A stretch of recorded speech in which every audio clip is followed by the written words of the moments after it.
नोएडा स्थित मारवा स्टूडियो में Hobby Lit and What Now Foundation ने anti cyber harassment and bullying विषय पर परिचर्चा का आयोजन किया। दीप प्रज्वलन और गणेश वंदना के साथ कार्यक्रम की शुरुआत की गई। कार्यक्रम में doctor Sandeep Marwah, president ICMEI and chancellor AFT university of media and arts, Tripti Bhoir, अभिनेत्री, director and producer, Akshat Khetan, founder AU corporate legal advisor services private limited, Nivedita Shreyans co-founder foundation, Niti Goyal founder What Now Foundation, Rohini Haq founder Hobby Lit समाज सेविका, mental health coach Vivek Atri IAS retired and motivational speaker, Felicia Singh national volunteer head Delhi मौजूद रहे। Discoveries और inventions बढ़ती हैं, जहां हम लोगों को इन डिस्कवरीज और इन्वेंशंस की फैसिलिटीज़ मिलती हैं, कन्वीनियंसेस मिलती हैं, इनसे जो आराम मिलता है, उसी के साथ साथ ये कहीं ना कहीं हमारे ज़िंदगी के अंदर या सोशल लाइफ के अंदर कुछ ना कुछ ऐसी डिस्टर्बेंसेस भी पैदा करती हैं। शायद यही बहुत कुछ हुआ इंटरनेट के साथ, और फिर इंटरनेट के बाद जैसे जो सोशल ऐप्स आए उनके साथ, जहाँ हमें सुख और आराम की बातें नज़र आनी शुरू हुई, वहीं हमारे को परेशानियां भी नजर आनी शुरू हुई। और जब लोग इन परेशानियों से हताश होता है तो वो इनको अपने तक सीमित रख लेता है और उसी में घुल घुल के मरना शुरू कर देता है। आज के इस साइबर क्राइम और साइबर बुलिंग के इस पूरे वार्तालाप, इस सेशन का सबसे बड़ा तात्पर्य यही था कि मारवा स्टूडियो के इस प्रांगण में और AFT के इस स्टूडेंट्स के साथ हम लोग उन्हें ये बताना चाहते हैं कि आप इन तमाम बुलिंग से मत डरिए, सामने आइए, खुल के इसकी कंप्लेंट करिए। और क्योंकि बहुत सारे केस ऐसे आए हैं कि जहां पर ये बुलिंग उस मकाम तक पहुंच गई है जहां पर स्टूडेंट्स को आत्महत्या करने के लिए उसने मजबूर कर दिया है। तो हम नहीं चाहते, जिंदगी बहुत महत्वपूर्ण है, बहुत कीमती है, और हम चाहते हैं कि इन छोटी छोटी नादानियों से ऊपर उठकर आज का स्टूडेंट सामने आए और इन तमाम चीज़ों को हम लोग पकड़कर सही तरीके से बच्चों को रास्ता दिखा सकें। And I am the co-founder for What Now Initiative। और बस ये इनिशिएटिव है नेशनल लेवल का, पैन इंडिया हम लोग ये एक्टिविटी कर रहे हैं। We have launch a helpline जिससे बच्चे, यूथ हमसे जुड़ सकते हैं। कोई भी बच्चा या कोई भी यूथ या anybody, middle age, senior age person, कोई भी लोग अगर साइबर बुलिंग या साइबर हैरेसमेंट के शिकार है तो हमने उन सब लोग को प्रोटेक्ट करने के लिए एक हेल्पलाइन लॉन्च की है, जिस हेल्पलाइन पे वो फ़ोन करके वो अपनी समस्या हमको बता सकते हैं। हम उनके लिए टोटली फ्री ऑफ कॉस्ट, बिना कोई चार्जेस के, हमारी ये सोशल इनिशिएटिव है। हम उस विक्टिम को हेल्प करेंगे बाय फाइलिंग एन FIR। हमारे पास ट्रेन्ड साइकोलॉजिकल काउंसलर्स है, साइकोलॉजिस्ट है। We have got a legal firm on board जो विक्टिम को हम totally free of cost help करेंगे ताकि वो FIR लॉन्च कर सके।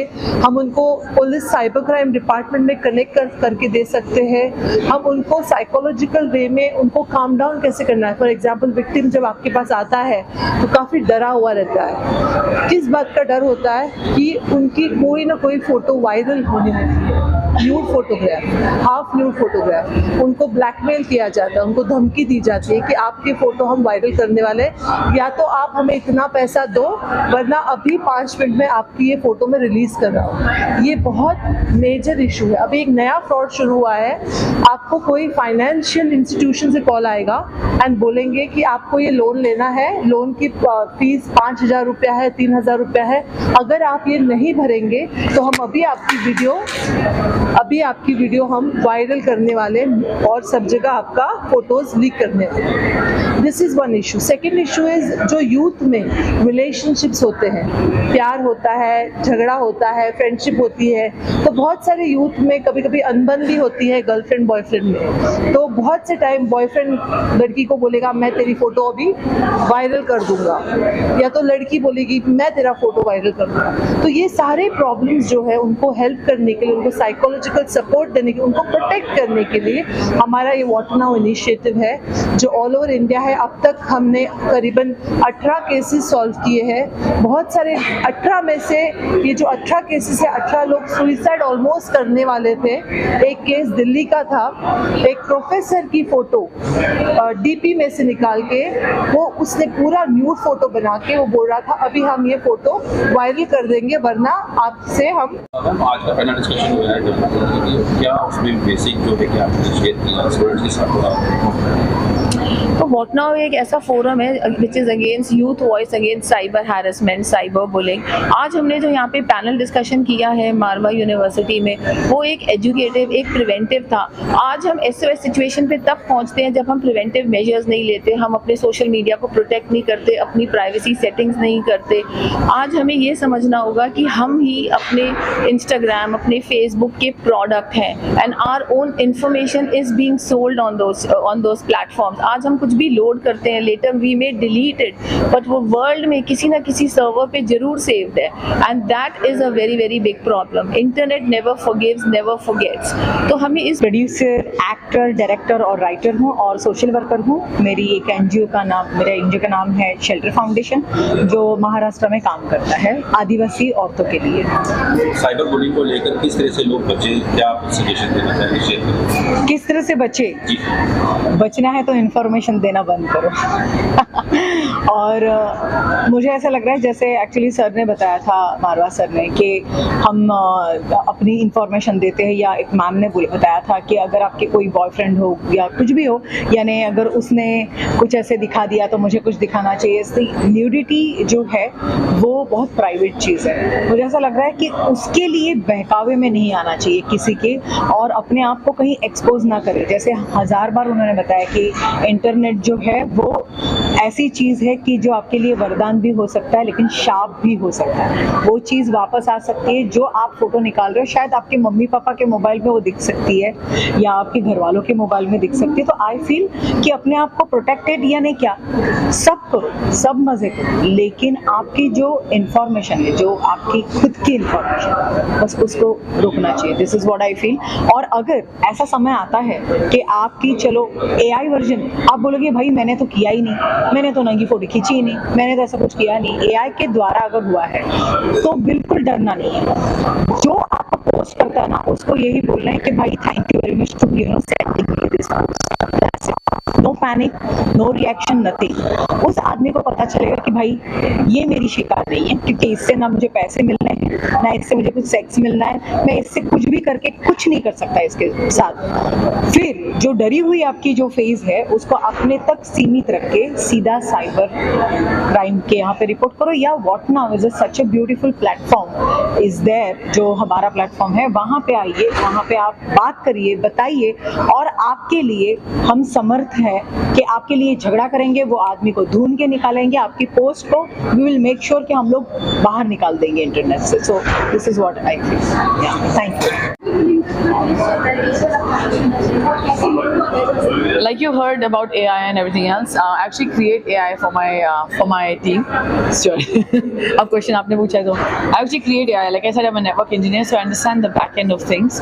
And आजकल जो हो रहा है, जैसे फेलिशिया ने, हमारी यूथ कोऑर्डिनेटर ने शेयर किया, AI has become very real. जहाँ आप नहीं हो वहाँ पर भी आप हो, और कुछ लोगों के लिए वो फायदेमंद है और कुछ लोगों के लिए वो बहुत ही नुकसान, it can really harm you. इसके government, the police forces, they have those tools. If not them, we are, like you saw, we are trying to get the law enforced, but these things will actually be screened before they actually go online. अब वो कब होगा पता नहीं, but there are several tools, and जैसे हम लोग apps ढूंढते हैं ना, there are several apps available online as well that can help you identify AI. उसके लिए आपका 2-step पासवर्ड वेरिफिकेशन है, आपका बैंक के साथ तालमेल ज़रूरी है, पासवर्ड को चेंज करते रहें, रिलेशनशिप मैनेजर से बात करते रहें, जो आपको टेक्स्ट आता है उसको ध्यान से देखते रहें। तो फिर जैसे ही कोई टेक्स्ट आया कि 20,000 rupees taken from your account, you have to be very alert and tell the bank. तो अलर्टनेस में काम। इंट्रोडक्शन देके थोड़ा आगे डिस्कशन। मेरा नाम अक्षत खेतान है। AU corporate advisory in legal services के नाम से हम मुंबई में एक लीगल और कॉर्पोरेट एडवाइजरी फर्म चला रहे हैं जो पैन इंडिया लोगों को कानूनी और कॉर्पोरेट मदद देती है। व्हाट नाउ इस संस्था के साथ में हमने पार्टनरशिप की है साइबर बुलिंग और साइबर हैरेसमेंट के ऊपर क्या लीगल क्षेत्र का कंट्रीब्यूशन होना चाहिए। सन 2000 में information and technology act Bharat देश में आया और 2023 में data prevention and data privacy act आया, लेकिन आज भी साइबर बुलिंग और साइबर हैरेसमेंट कोविड की तरह एक पैंडेमिक होते हुए भी इसके ऊपर कोई स्पेसिफिक कानून नहीं है और इस स्पेसिफिक कानून की भारत देश के नागरिकों को सख्त आवश्यकता है। इसके लिए AU corporate advisory in legal services what's now के साथ में जुड़ करके एक व्हाइट पेपर तैयार कर रही है जो कि ministry of law and justice, ministry of women and child development and ministry of electronics and information technology को दिया जाएगा ताकि इस देश में एक प्रॉपर तरीके से यूनिफाइड कानून आ सके। जिस प्रकार हम आज पॉस्को कानून के कारण चाइल्ड रेप प्रिवेंट कर पाए, जुवेनाइल जस्टिस के कारण माइनर्स को न्याय दे पाए, तो समाज का हर वर्ग जो ये साइबर हैरेसमेंट और साइबर बुलिंग से पीड़ित शोषित है वो वंचित नहीं रह जाए और